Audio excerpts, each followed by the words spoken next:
আলহামদুলিল্লাহ বন্ধুরা, কেমন আছেন সবাই? আমাদের দুইটা আজকে কয়েল রিপেয়ারিং করলাম। আমি মূলত দুই রকমের লাইন দিছি।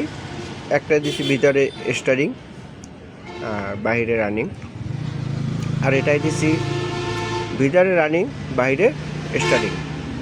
এটা দিয়েছি এই জন্য, এটার সোলরটা দেখেন বন্ধুরা আপনারাই। এটা কিন্তু আর্মেচারটা পাতলা আর এটা মোটা। এটা 2.5 ক্যাপাসিটার দিয়ে যদি চালাই কয়েলটা অনেক ভালো চলবে। আর এটাও যদি 2.5 ক্যাপাসিটার দেই তাও ভালো চলবে, কিন্তু 3.5 দিলে আর একটু ভালো চলবে, কারণ এই সোলারটা অনেক বড়।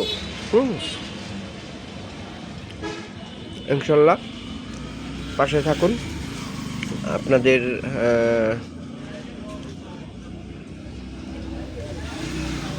আপনাদের পাশে আছি। ধন্যবাদ সবাইকে।